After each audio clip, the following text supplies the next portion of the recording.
Hello. Welcome to my channel Touching Stories. You're about to hear an amazing story about love and unexpected decisions. Enjoy watching. Irene, hi. What are you doing tonight? Viola, her best friend, called. I don't think so. Irene shrugged. He's in some kind of meeting. I'll probably take a bath. Or do you have a suggestion? Yeah. Viola said. I'll drop by and see me after work. I haven't seen you in so long. Let's have a chat. I have a nice bottle of semi-sweet wine and some fish in the oven. Irene didn't need much convincing. She missed Viola very much. She wanted to sit in her cozy kitchen and share her news. Upon entering her friend's apartment, Irene noticed that her friend had already set the table. She chopped up a couple of salads and pulled out the very bottle of semi-sweet. The aroma of the fish baked in the oven made Irene dizzy. It was mind-blowing. The woman immediately remembered that the last time she'd eaten was about 12 in the afternoon, and she had only had a cup of coffee and a cake at her favorite cafe near work. My stomach immediately made a treacherous sound. Did I hear it, or was someone really hungry? Miss laughed Viola. No, you didn't. Hurry up. These smells are driving me crazy. Irene had been having a lot of problems lately, and she was glad that tonight she could just relax, banish all the unpleasant thoughts, and have a good time in the company of her best friend. The girls had been friends since high school, in the 5th grade to be exact. They went to the same department at the institute together. Best friends, the funniest girls in their group were always at the center of attention. And of course they did not ignore the handsomest guy in the class. Nathan, he could not choose between his girlfriends for a long time, because he liked them both. Everyone thought he would choose Viola because she was considered the first beauty of the course, but he chose Irene. They dated throughout their studies and immediately got married after graduation. Irene understood that her friend also likes Nathan and was very much afraid that after his choice, she would lose her forever. But nothing of the sort happened. They had only talked about it once. Viola shrugged her shoulders then and said, It's his choice. I can't force him. Since he chose you, I'm only glad. But after all, he's not the only member of the opposite sex in town. Someday I'll be lucky too. The girls laughed then, and Irene sighed with relief, and deep in her heart was glad that she had such a wise and sensible friend, because she easily survived this difficult situation. Never again did the girls return to this topic. At Irene's wedding, my friend easily agreed to play the role of a bridesmaid. The wedding went off brilliantly in many ways thanks to her, and after a short time Viola immersed herself in her work. Her father, a successful businessman, hired his daughter to his best friend's company in a decent position as deputy department head, and Viola's career has been steadily going uphill ever since. In 7 years, she was able to become a supervisor, but her personal life never worked out. The girl always laughed about this, answering, I have no time to build a personal life. When I get the director's chair of the company, then we'll think about a personal life. The friends met to chat after a long separation. The girls settled comfortably at the kitchen table. Viola poured the wine and raised her glass without speaking loudly. Well, let's drink to a promotion. No, laughed Viola. But I was asked to be his deputy, and I didn't refuse. As you know, such an offer is made only once. Irene put down her glass and hugged her happily. How happy I am for you. Congratulations. That is so cool. Well, tell me the details soon. The girl told her friend about the last board meeting, where she was almost unanimously approved for deputy director. Then she shared with her plans for her first steps in her new position. Viola was talented and had excellent organizational skills. Therefore, Irene had no doubt that her friend would make an excellent manager. She had deserved her job. What's new with you? Viola asked when she had finished sharing her beautiful news. The same old news. Irene waved her hand. There is not even a good story to tell. Same old gossipy women at work. We argue with Nathan all the time. And then there's the renovation. Why did I even start it? Girlfriend laughed a little and asked, And how is your boss doing? Jessica, if I'm not mistaken? Yes. Irene hasn't had as much luck with management as her friend, and she did not have the same determination and tenacity.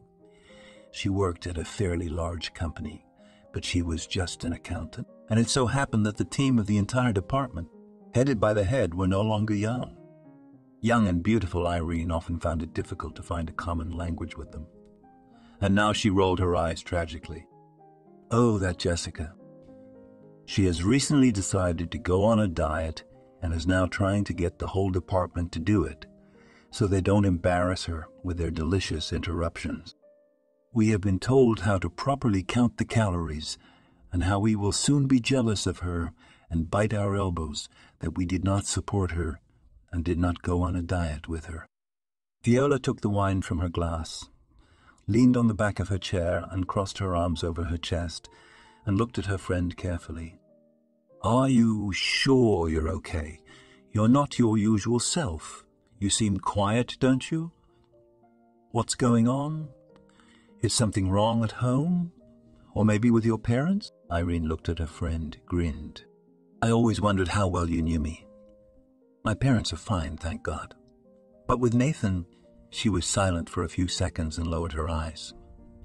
We've been fighting about every little thing lately, and he's been staying late at work for a long time. In fact, I think he's cheating on me. Cheating. In horror, she repeated, stammering. Viola, are you crazy? He worships you. In my opinion, the most in-love couple I know. No. Your imagination is too wild. Your imagination is too wild. Viola shook her head. He just can't cheat on you. Then how else do you explain his behavior? Irene mumbled confusedly. He's always at work. I think he just doesn't want to go home, and he's nervous and quiet all the time. He used to always tell me if there was any trouble at work. He would tell me everything and ask me for advice. But now he can't even tell me what's wrong. He just shrugs me off and says it's bad. Irene suspects her husband of cheating. Have you considered the possibility that maybe things are really bad and he just doesn't want to worry you too much? You know how men are. For them, there is nothing worse than admitting their helplessness, admitting that they are not good at something. You think so? Irene spoke softly, running her finger over the stem of the crystal glass. I used to tell myself the same thing in the beginning. But how many times this situation has been going on for half a year? I keep feeling that he has someone. That's why I started the renovation. I wanted him to distract while we were discussing design options, wallpaper, and furniture. But things would get better and then go back to normal. But, it just got worse. He's angry all the time. Why don't you take a vacation? Suddenly, Viola suggested and hugged her friend. You're just tired. You need to get away. Or we could take a trip together. Listen, Irene responded enthusiastically to the idea. Why, where shall we go? We should celebrate. Viola smiled and raised her glass to the journey. Here's to the journey.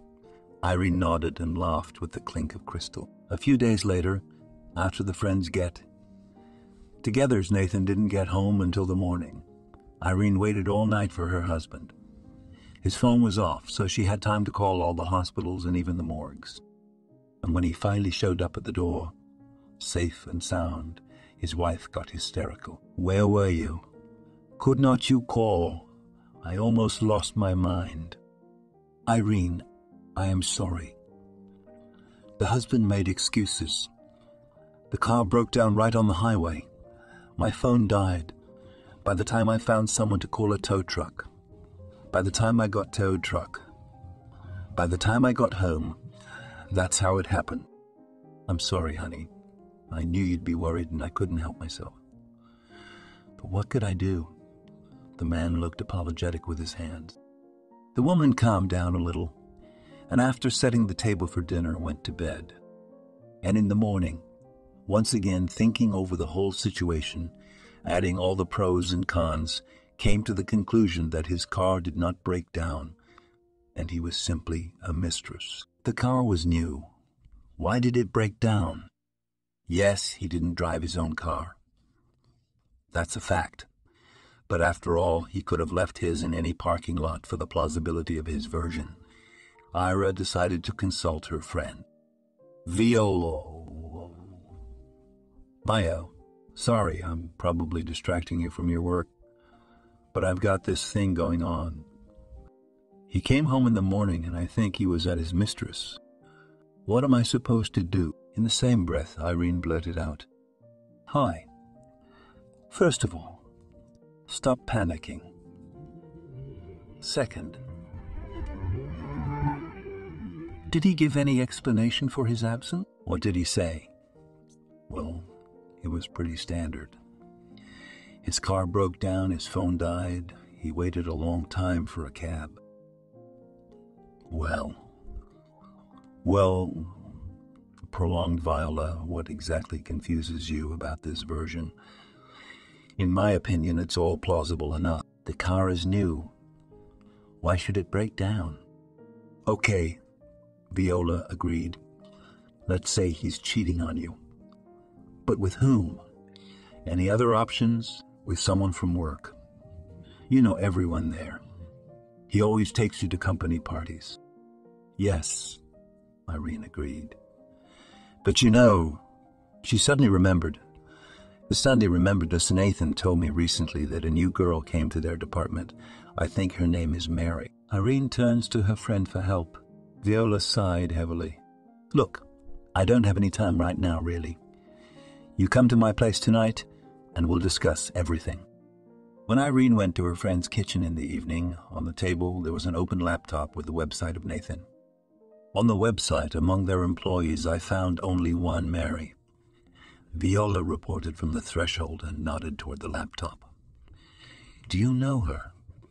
Have you ever seen her? Aren't you going to offer me a cup of tea?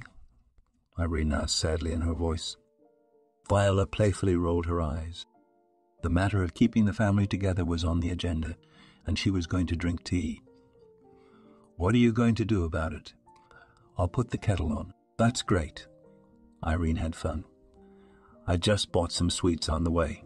While Viola was making tea and sweets, Irene was staring at the screen of the laptop. She is so beautiful, she whispered, with a hint of envy in her voice. Are you crazy? You're just an ordinary plain girl. Go and look in the mirror. There is no comparison with you. She looked seriously at her friend, who had tears in her eyes. Now, don't get all mushy on me, it's just your guess. The fact that this Mary's picture is on Nathan's website does not confirm the fact that she is his mistress. And anyway, I'm sure he doesn't have any mistress and you're just getting yourself worked up. Drink your tea. And after a little silence, she added with candy. After a half-hour search on social networks, friends knew that Mary, the owner of a silver Toyota, loves to sing karaoke and almost every weekend visits the same club. It was a club they knew well. It was 2 blocks from Viola's house. What are you doing on a Saturday night? Ira immediately blurted out. And if I understand correctly, you are going to the club. To sing karaoke, smiled Viola. Well, not to sing, but to watch, said Irene. Let's see who she is and who she goes there with. Maybe she has a boyfriend and it's not her lover. Yeah, Viola agreed. You'll see, in the end it will turn out that Nathan has no mistress at all. And I'm free on Saturday. I don't want to leave you alone. And if she's with her girlfriends and there will be no guys around, what do we do then? What do you suggest? Irene said thoughtfully. It's easy. Viola rolled her eyes irritably. Tell Nathan you're going to a club the night before. Don't tell him which one, for God's sake. Just let him know you won't be home till late. And if he's really going out with her, he won't miss the opportunity. Irene was very nervous all day on Saturday and couldn't wait until the evening to go to the club. She had carefully thought out her image beforehand, but she was still nervous. The girl really hoped that tonight she would not see her husband with another woman. Irene, as she had arranged with Viola, had warned him in advance that she would go to the concert with two of her workmates. She stressed that she shouldn't expect her early. The man reacted positively, saying that he planned to spend the evening with his friends anyway. At the appointed time, the friends met outside the club. Irene was nervous. She could feel her excitement. Viola, on the contrary, was cheerful, collected. The girls want to figure out Nathan's potential lover. "Let's go," Viola said in a confident tone, taking her hand. "You'll see for yourself that your husband is faithful to you, and we'll finally be done with it." There was music playing inside. It was crowded, and Irene was already regretting the whole adventure. "Let's go," she pleaded. "It's a stupid idea, isn't it?" "No, it is not," stopped her Viola. "Let's go to the crowd. Let's see you still from there, especially since the bartender is so cute." "Viola, we're not here to meet guys. We're on a mission." Irene pulled her friend by the hand. "Don't be a drag," Viola said. "We need a bartender for a case. If our Mary hangs around here all the time, she couldn't help but notice the cute boy.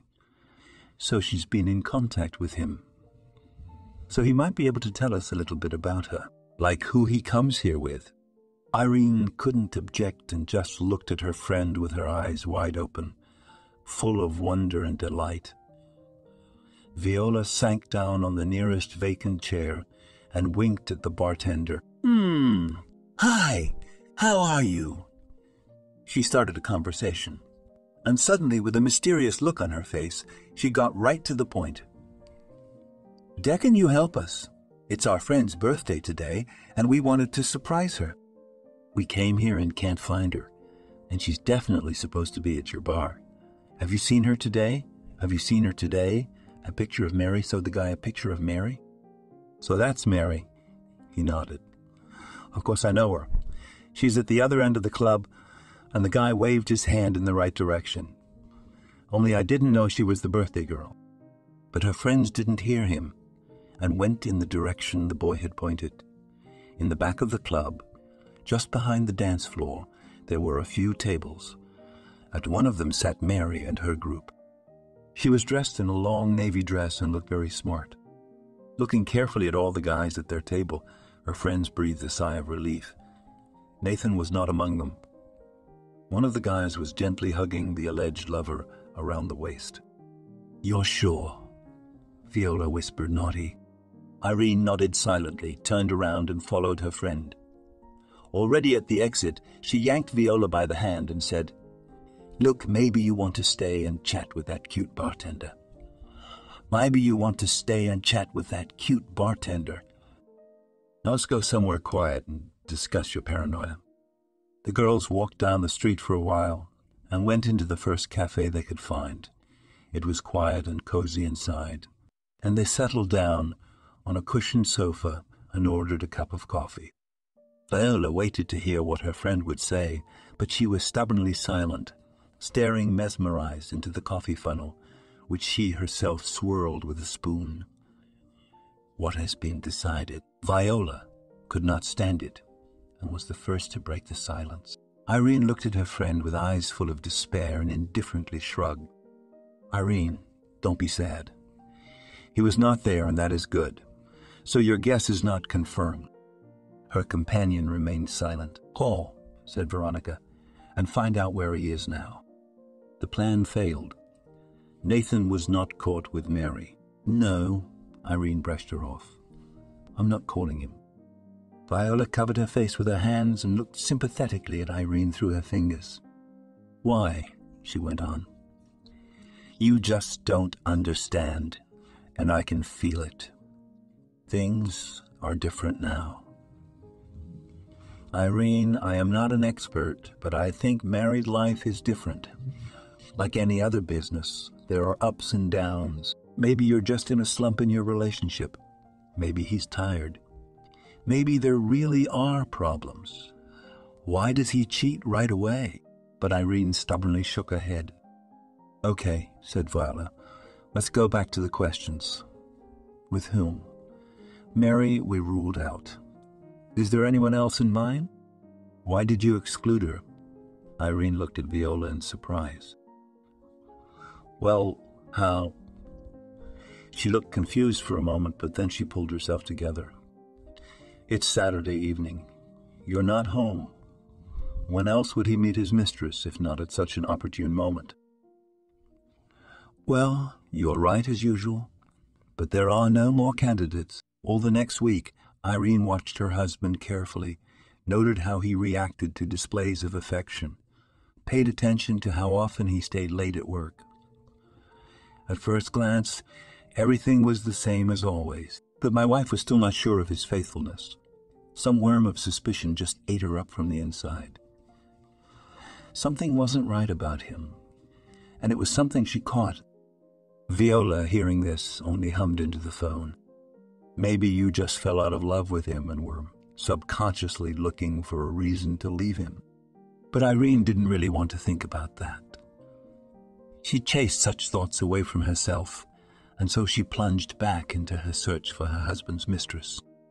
On Friday, she suggested, Nathan, any plans for tonight? Why don't we go out? Sit somewhere, just the two of us. We haven't been out in ages.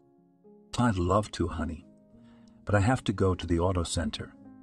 I want to check the car again after this breakdown, and it's time for the inspection. Irene was all tense. Friday evening to the auto center. It was very suspicious, so the girl asked to go with him right away. It's so boring at home, and there's a store nearby. I wanted to go there for a long time, but I couldn't resist, and here's an opportunity. But what was her disappointment when they really came to the auto center? In addition, it was clear that Nathan was waiting there, so he had made arrangements for the visit in advance. While he and the foreman were discussing details, the girl decided to look around. It was not an easy repair shop. The auto center was really big and modern. Behind a glass partition were several office spaces. It's probably the accounting department, Irene concluded. I wondered what it would be like to work all day in an aquarium like this, and all day in plain sight. She was used to the factories where all the employees sat in offices with the doors closed, but this was an entire glass wall. Suddenly, Irene noticed that a girl was watching her intently from one office, and she hurriedly turned away. Just at that moment, Nathan came up to her and, smiling, said, Irene, be patient for a few more seconds. I'll just go to the accounting department to do the inspection, and then you and I are free to go. As Irene nodded, and then saw that Nathan was having a nice conversation with the same girl who had followed them a few minutes earlier. Irene and her husband meet the strange girl at the car service. The girl was smiling flirtatiously, and it was obvious from her demeanor that they had known each other for more than a day. On the way home, Irene was in a daze and finally decided to satisfy her own curiosity. Who is that girl from accounting with whom you were talking so nicely? Oh, just someone I know. She works there. Why? No reason. How long have you known her? What's her name? Is this an interrogation? Have I done something wrong? Nathan raised his eyebrows in surprise. Her name is Anne. She's been working there since it opened. As long as I've been going to that auto center, that's how long I remember her. And what's so good about her that you remember her? You pouting? Irene, would you stop? I don't want to continue this pointless conversation, but my spouse couldn't hear him anymore. So, Irene, what's your last name? Irene asked louder. Nathan hummed indefinitely and waved his head toward the back seat. There's a folder with all the documents if you need. Look, I'm not interested in such things. Irene remembered the name of her supposed rival, and while Nathan was away, she sent the information to a friend to find her on social media. Viola sent back a sad, smiley face and a caption saying, "Hope you've calmed down after all." The next day, when she arrived at the cafe, Viola showed everyone she could find by name. In one of them, Irene recognized the girl from accounting yesterday. There she was. Irene poked Irene at the monitor and clapped her hands with joy. "We're about to find out." "Are you sure you want to do this?" Viola asked. "Shall we stop it before it's too late?" "No way." And Irene shook her head negative. Irene shook her head in a negative way. "My mother used to tell me when I was a child. The thing you start, you must always bring to an end." "Well, if my mother said," sighed Viola, "then let's continue." They both stared at their laptop screens. There wasn't much information on social media. 3 pictures, 2 of them bunches of flowers. "Yeah." Viola stretched out, not a lot, and looking at her friend, she asked, "What are we going to do? Do you have a plan?" Irene sadly shook her head. Viola sighed and suddenly smiled, and then looked at her friend with a conspiratorial look. "Let's find out what time she works and follow her. Maybe we'll find out something, I wonder." Today, the 2 friends had a secret operation planned. It was decided to wait for Anne after work and follow her home. Or where else would she go? This particular day was not chosen by chance. Nathan had warned her yesterday that he would be late with friends today. Irene immediately called Viola and said, "He's out with friends tonight. Let's keep an eye out today, in case he decides to go out with her." Her friend grumbled a little because she had to take a day off work, but she agreed. "A promise is a promise. Just drive your car and take your glasses with you, in case she recognizes you. We need to be on the safe side." The girls tried to follow Anne. Irene agreed, and at 4 o'clock in the afternoon she pulled up to Viola's office.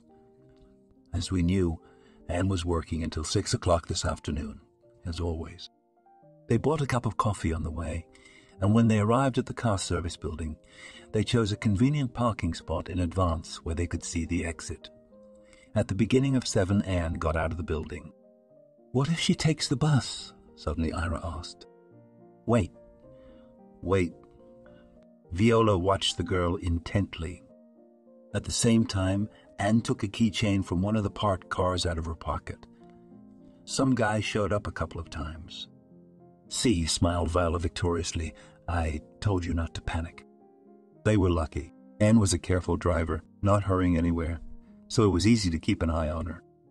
After about 30 minutes of their journey, Anne turned into a courtyard, and Irene turned to follow them. But it was harder to stay out of sight in courtyards. They passed one courtyard, followed by another, and suddenly Anne turned into an archway. Irene, terrified that she would lose sight of the car, hurried after her. Irene was so focused on her pursuer that she didn't notice the car coming out the other side. "Viola, are you all right?" Concerned, Irene shook her friend's shoulder.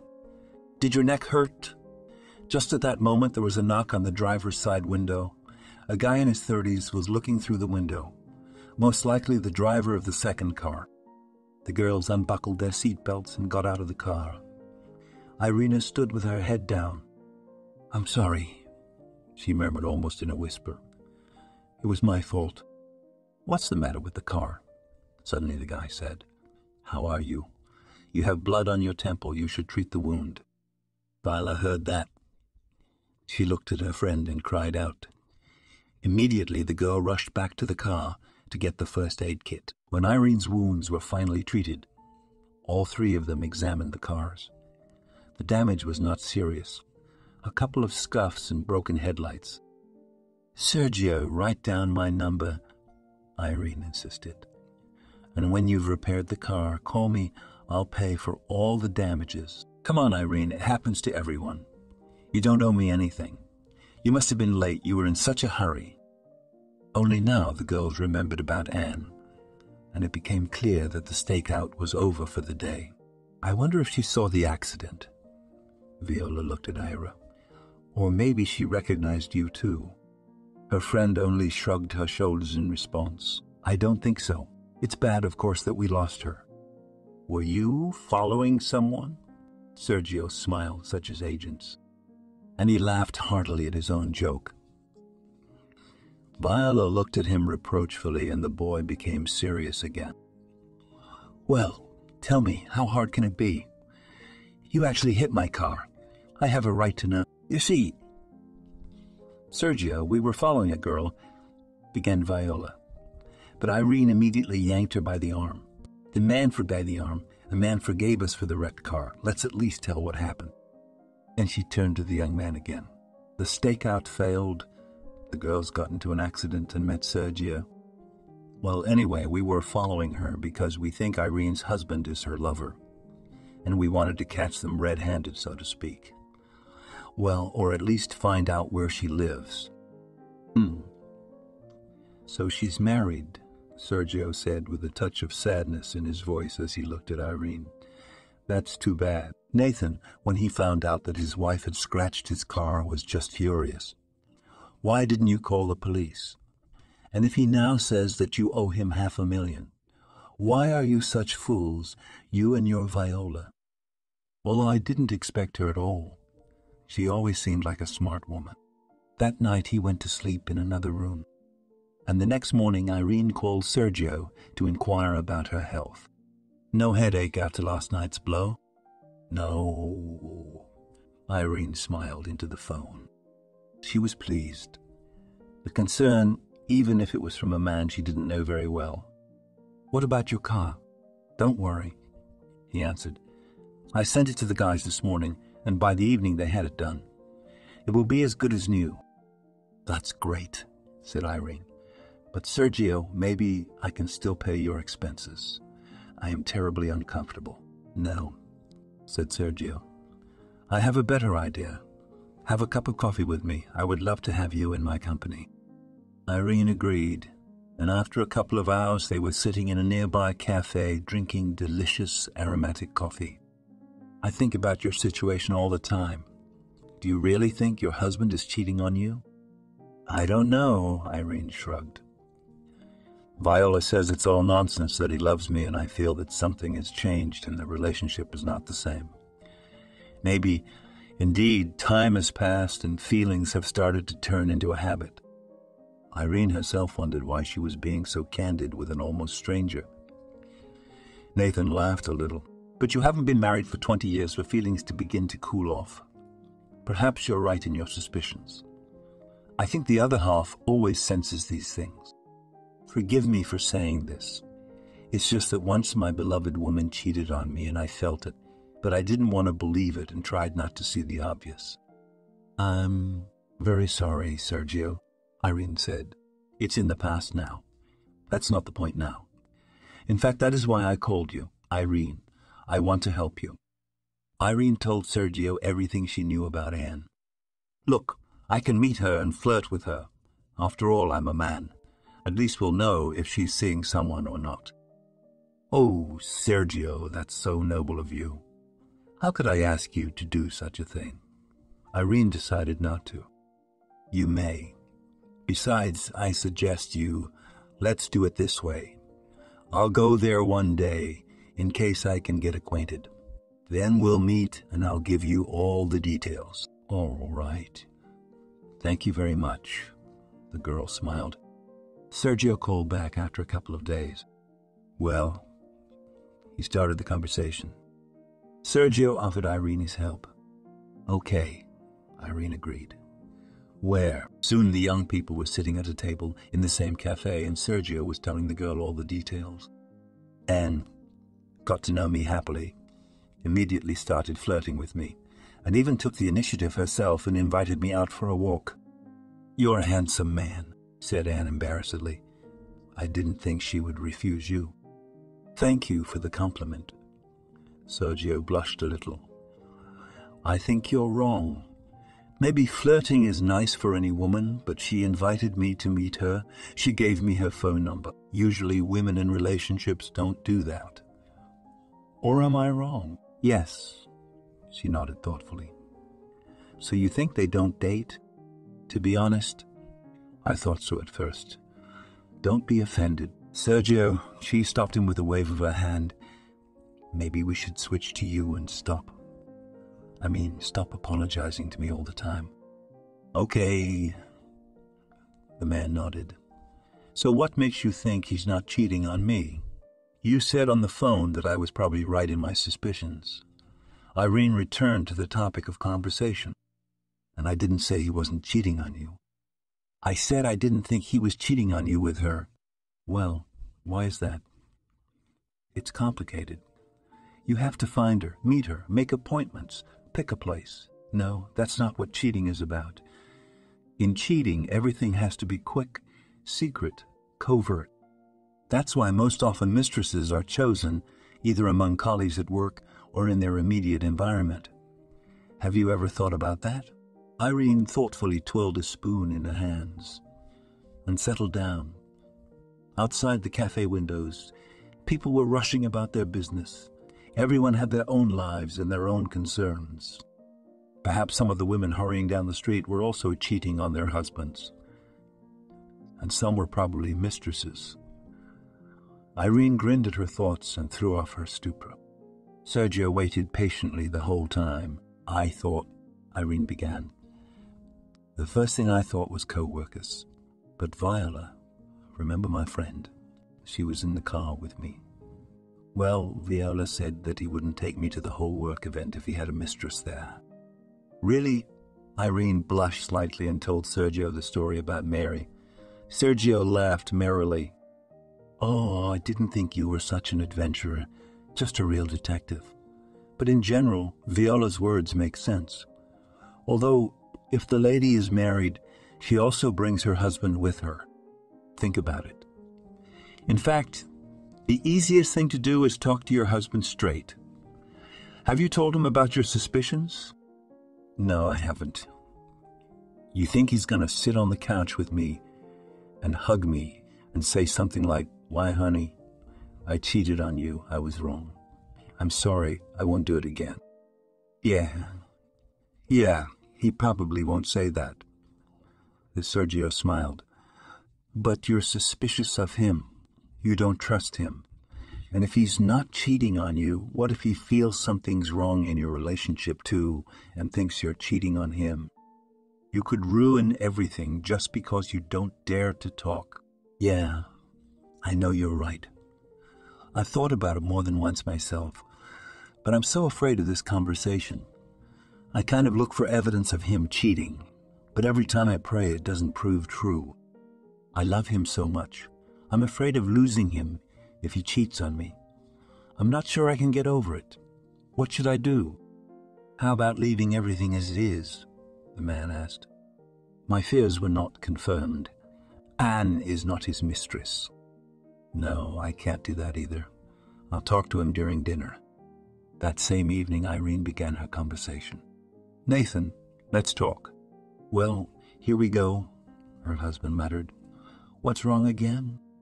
The girl was a little confused, but she had been preparing for this conversation, so she decided not to back down so easily. Nathan, you can see that our relationship has changed, right? We hardly spend any time together. We live like strangers. Irene squeezed her eyes shut, took a deep breath, as if before diving in, and asked the most important question. Don't you love me anymore? I'm tired. I have problems at work. This is not a good time to have this conversation. I love you. It's just that things are complicated right now. You stop telling me about your work, said Irene. About what's bothering you. And it's so important to me.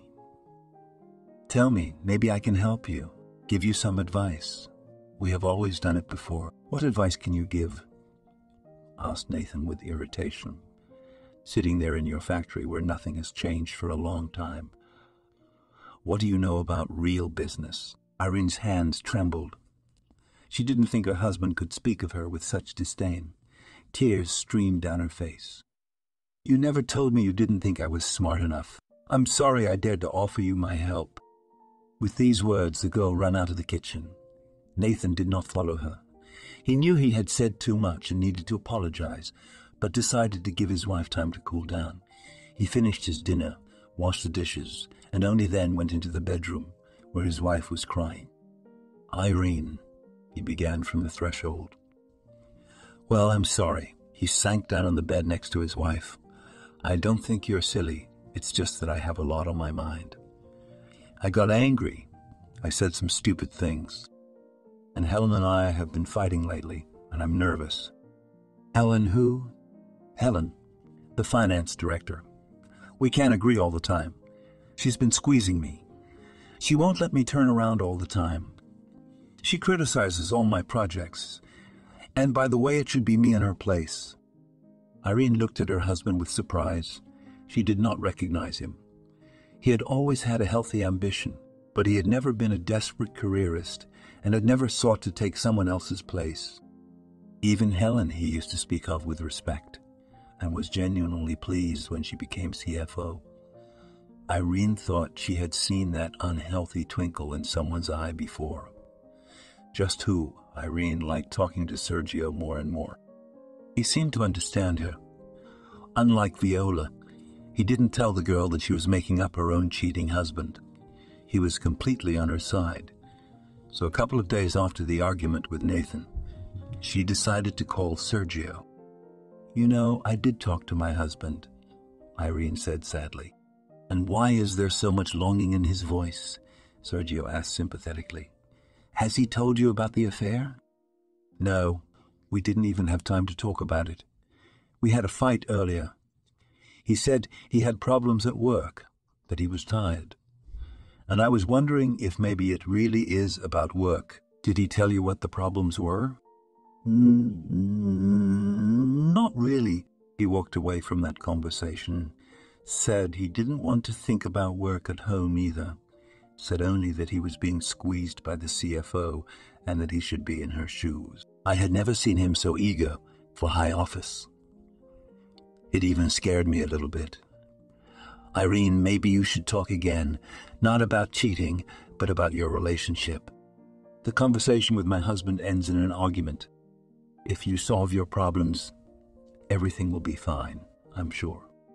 Thank you very much, Sergio, for your support." Irene calmed down. She was encouraged by the conversation with Sergio and decided it was worth having a romantic dinner for her husband. And for dinner, of course, she needed a new outfit. Irene decided to call Viola and ask her friend to go shopping. All the more so she felt guilty to her friend for dragging her into all these adventures. "So, the financial director, young woman, I guess?" Viola asked, listening to her friend's confused story. "Well, in general, yes, not old.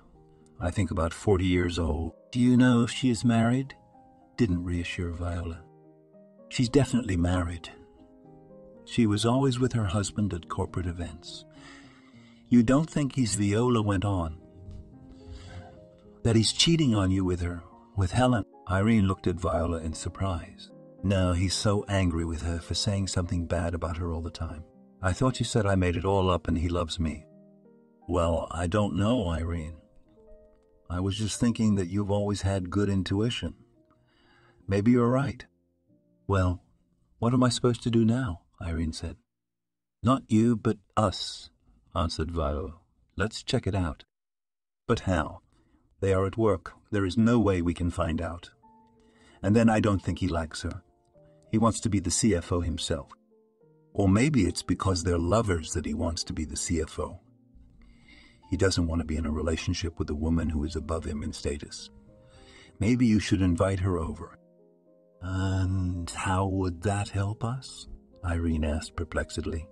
"First of all, I don't think Nathan would like that invitation.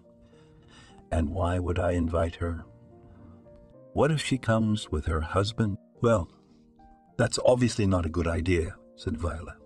"I have to think about it. Wait a minute." She immediately exclaimed, "How stupid am I? My colleague Julia, about 6 months ago, she resigned from our firm. Her competitors poached her, and she now works in the same building as your husband. She and I get along very well. Let me call her and ask her to keep an eye on this Helen. I won't go into details, of course." "Go ahead," Irene agreed. In the meantime, I'll stick to my plan. I want to arrange a romantic evening for Nathan. Talk, drink wine. Maybe our feelings haven't completely cooled down. Try it. I encouraged my friend. I wonder why you are so following this Sergio's advice. How quickly you have become friends. He is cute, by the way. Irene suddenly became uncomfortable with these words. Sergio had helped her a lot. She felt within herself the urge to defend the man. He is a survivor of adultery, and he understands me. He has been there for me, she tried to explain. Besides, he doesn't think I talk trash like some people do, she said and looked at her friend meaningfully. Oh, okay. Maybe I did say that, but I was helping you anyway. And without escaping from the conversation. What's going on between you and this Sergio? The girlfriends decide to check out the new candidate for Nathan's mistress, the CFO Helen. Viola, I told you.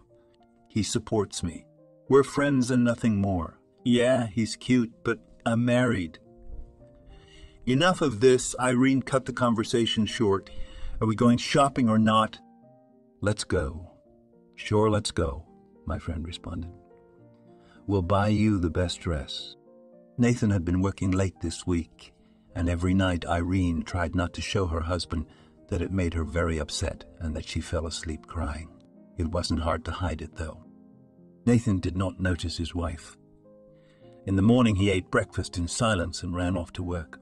What kind of romantic evening could we talk about when he was home well past midnight? All suspicions returned. Her husband obviously cheated on her, and she blamed herself for allowing herself to think about Sergio. He clearly did not only think about other women, but spent his free time with them. Irene really wanted to call Sergio, but she didn't feel comfortable bothering the man with her problems. He had already done so much for her. So when Sergio called himself, she was very happy. How are you? How is it with your husband? Have you reconciled? No, it's gotten worse. He's at work all the time. At least that's what he tells me. Don't be sad. Maybe it's true. Work. Why don't we get together, go for a walk? Just take our minds off things. I'm in trouble too. I've got 4 walls, my head's spinning nonstop, and I need a distraction.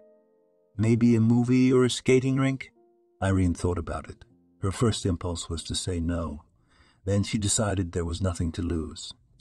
She could sit in her apartment waiting for her husband, or she could have a wonderful time in pleasant company. Especially since Sergio had proven himself more than once as a decent young man, and now he was feeling bad. And yet, Irene felt indebted to him. Maybe she could do something to help this young man? Come on, it's been a long time since I've been there. I don't even know where they are now, the girl responded. But I do know. Thank you for doing it, Sergio said happily. Things were going well for Irene. There was peace in the family. Irene finally trusted her husband again. Nathan, of course, still worked a lot, often stayed late, but his wife always greeted him with a hot dinner and no longer pestered him with complaints. For some reason, she had confidence in him.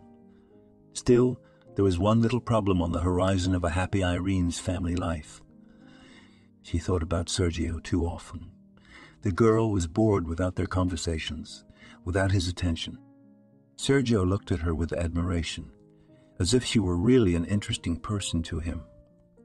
With Nathan, she always felt more like a shadow of him, and she was fine with that until she met Sergio and saw a different attitude toward herself. Irene scolded herself very much for all these thoughts. She had been a faithful wife, she had loved her husband, and then they'd been together for so many years, been through so much, and she'd only seen Sergio a couple of times. It's just some kind of insanity, the girl said to herself. I'm making up some kind of feelings. I have Nathan, and I love him. He loves me, and that's the end of it. But no matter how hard Irene tried, every day she tried to convince herself of her happiness. And as always, in a moment of need, Irene went to Viola for help.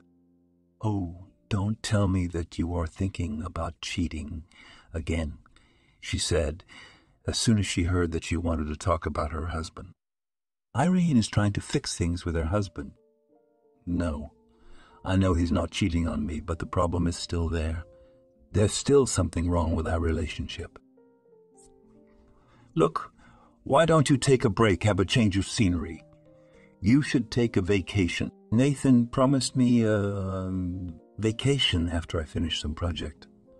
But who knows when he'll finish it, Irene said depressedly. I think, Viola said, studying the play of light in the wineglass.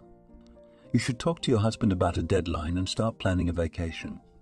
He'll finish the project quietly, then go on vacation. You'll build a relationship and everything will be fine. On Viola's advice, Irene discussed their little trip with Nathan. It was decided to leave in 2 months. Nathan said that in that time he would definitely have time to handle all the work stuff. Irene immersed herself in planning the vacation. First, she had to choose the country for a long time. She was tossing and turning between European countries and a vacation on the beach. And yet she decided to choose the second. Her husband was very tired at work, and the white sand and warm ocean should help him relax. Besides, it was so romantic to walk hand in hand along the edge of the ocean under the bright moonlight. Irene chose the Dominican Republic. She was determined to explore every island. Every place had to be perfect. This was her and Nathan's chance to recapture love again, to make their relationship like it had been when they were students. The girl forgot to think about Sergio, hardly ever called her friend. She was choosing tours, looking at what excursions they could go on, studying the weather forecast, planning what outfits she would take with her. In short, she wanted to anticipate everything. In those rare moments when Nathan was not busy at work, his wife poured over him a torrent of information she had gathered and asked his opinion. You are such a clever girl. I'm sure you'll do everything right. I trust you with everything. Besides, you know my tastes very well. A week before the coveted vacation, when Irene had already planned and thought of everything, she finally had time to meet her friend. Did you really come? Viola said in surprise. I thought I would never see you again, as she sighed enviously. How I also want to go on vacation. So go. You have not been on vacation for 3 years. You also need a vacation. Why? Take me with you, grinned her friend. With us? Irene asked. Relax, girlfriend. Relax, girlfriend. I was kidding, I'd rather work, responded Viola. The last day of work before the vacation, as always, was an incredibly long one. Irene kept glancing at his watch, waiting for the cherished hand to reach the number 18. And apparently it bored her boss so much that at 4:00 p.m., she couldn't stand it. Okay, Irene, that's it, go home. If anything, tell her I sent you to the RS to get your reports. You don't work anymore anyway, and you don't let anyone else work. Irene stared at her boss incredulously. Go, she grinned good-naturedly, and have a good vacation. The girl happily ran out of the factory building and, happily humming a song, went home. She decided that today she could stop at her favorite pastry shop and buy cakes, especially since she liked them a lot too. There was no traffic yet, so Ira quickly coped with her task, and after half an hour, holding a box of cakes in her hands, ran into the entrance of her house. Her husband was still at work, and she planned to take a long, relaxing bath and then start packing her suitcases. At that moment, the elevator stopped on their floor. The elevator doors slid open, and Irene saw Nathan in the doorway of her apartment. At first, she couldn't believe her eyes. Her husband had to be at work. But even that was not the main thing. Nathan was not alone. Irene and Nikita had gone on vacation to improve the family relationship. There was a woman next to him, and they were kissing so passionately that they didn't even hear that they had arrived. The worst part was that this woman was Viola. Irene didn't know what to do. She froze. She was in incredible pain. She had trusted Viola, trusted Nathan, and now she just couldn't understand how the two people closest to her could betray her like that. She stood like that in the elevator doors until the doors began to close and clamp down on the girl. "Ow!" That's how she exclaimed in surprise. Nathan and Viola, hearing the startled shriek, bounced off each other and stared at Irene in horror. "Listen," the spouse began. "What am I supposed to listen to?" Irene screamed. Her eyes were full of tears and her hands were shaking. "Calm down," he continued, gently trying to get close to his wife. "Stay away." Again the girl shouted and threw a box of cakes at her husband. "Do not come nearer." She suddenly walked sharply around her husband, pushed Viola, who was still standing in the doorway of the apartment, and flew into the bedroom, took out her suitcase.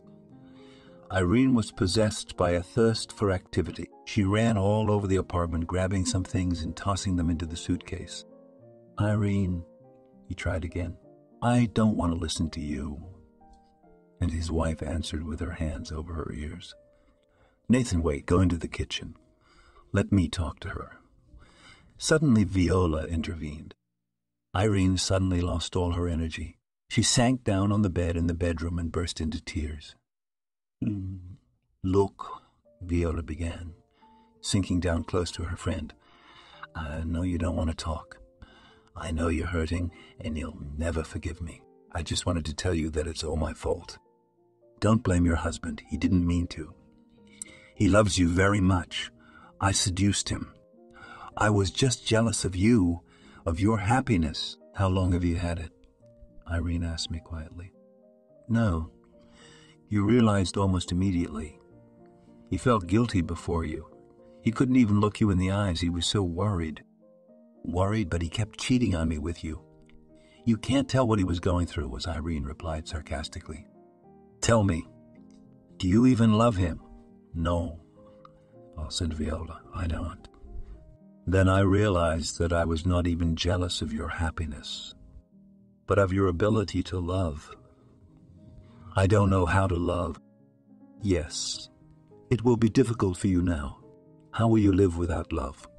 Irene grinned. "We live." "What are you talking about?" Viola asked in surprise. "That's enough for me. I don't want to talk to you or to him anymore. Can you keep him in the kitchen? I'll quickly get my things and leave." Irene felt the tears welling up in her eyes again, but now was not the time to cry. What she wanted more than anything was to get out of here. This place had been her home, and now she felt like a complete stranger here. From somewhere there was a sudden hardness in her. "But where will you go? You have no one in town?" Viola asked uncertainly. "I will take care of it." Irene pushed the heavy suitcase into the trunk of her car with difficulty and got behind the wheel. She quickly started the car and drove out of the yard. The girl did not know where she could go, but she did not want to stay in the yard, where Viola and Nathan might see her. Irene found out her husband was cheating on her with her best friend and left the house. After driving around the neighborhood for about 10 minutes, Irene stopped the car in one of the yards. She had no idea what she was going to do alone in the city. She really had no relatives, and of her close friends, only Viola. Suddenly, Irene remembered that tomorrow, in the morning, they were planning to fly on vacation. The girl put her head down on the steering wheel and wept bitterly. Once she had calmed down, Irene sat in the car for a long time, remembering the happy moments of her family life. When had she missed it all? When did her husband start looking at other women? And most importantly, what was she doing wrong? Irene was tired and cold. It was completely dark outside the car windows. She had to do something, so she decided she would call Sergio. She wanted to ask him for advice, because he too had been in a similar situation. "Oh, hello. Haven't heard from you in a while." The guy picked up the phone. She tried to answer, but she felt the tears coming to her eyes and she could not get a word out. "What is it? Are you crying?" "Nathan was cheating on me." With Viola, she sobbed at last. "Oh my God, wait, calm down. How do you know what happened?" "No, That's not important right now. Where are you? I was worried about the girl. I'm sitting in my car in some yard. I'm tired, she answered. Come to my place, let's talk. No, Sergio. I just wanted to tell someone, so I called. I'm going to a hotel. Irene, come to my place, we'll talk. You'll tell me everything. Do you know what you are going to do next? Sergio asked insistently. No. Come, we'll discuss it. All right, then. Sergio's apartment was very comfortable. He sat Irene on a soft sofa, wrapped her in a warm blanket, and brought her a large cup of hot tea. Aren't you hungry? The man asked worriedly. The girl shook her head negatively. No, thank you, Sergio. He sat down in an armchair and took his cup of tea with him. There was silence in the room. He did not hurry Irene. He gave her time to collect her thoughts. I got home early today, and they were kissing right in the doorway of our apartment. Irene covered her eyes, feeling the tears return again. They were so engrossed in each other that they didn't even notice me. Don't cry. I know it hurts a lot, but you have to learn to live with it. What are your plans next? I don't know, Sergio. Until a few hours ago, I was going on vacation. A vacation? Sergio asked with interest. Well, yes. Nathan and I were supposed to fly to the Dominican Republic. I was trying to get our love back. Irene grinned. What a fool I am. Wait, you're not stupid. When were you supposed to fly? Tomorrow afternoon. So, I think you should go, suddenly Sergio said. Irene stared at the man in surprise. First, you have to decide what you are going to do. Forgive your husband or ask for a divorce. Second, whatever you decide, the next few months of your life are not going to be easy. Go on vacation and lie on the beach. Relax, think. Sergio came to the aid of a distraught girl. No, I turned the phone off as soon as I left the apartment and only turned it on to call you. I don't want to talk to him yet. That's another argument in favor of your vacation. But we still need to talk. You call him, tell him you're leaving tomorrow and that you'll talk about everything when you get back. I guess I'll go on vacation, but I should go home and get my things. I should tell Nathan to go somewhere in the morning. Thank you, you're helping me. Okay, it's late. Let's go to bed. Tomorrow we'll go get your things. I'll take you to the airport. You've done enough for me. I can't ask for more. Yes, you can, the man responded. Sergio, why are you helping me?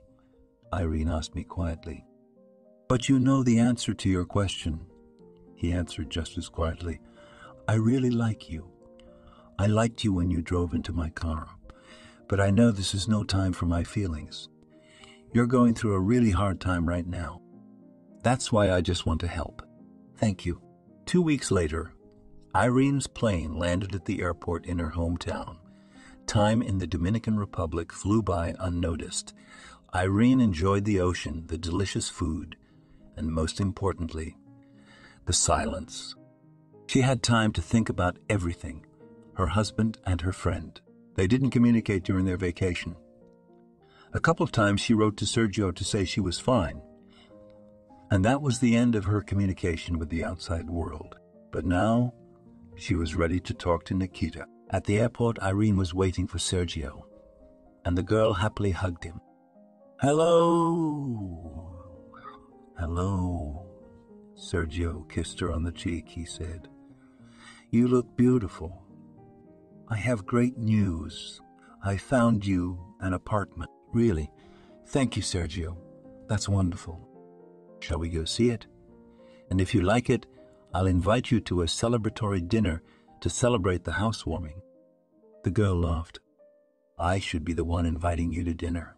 You can invite me again sometime next time. All right, let's go. The girl really liked the apartment, which belonged to one of Sergio's friends. Besides, the rent price was low.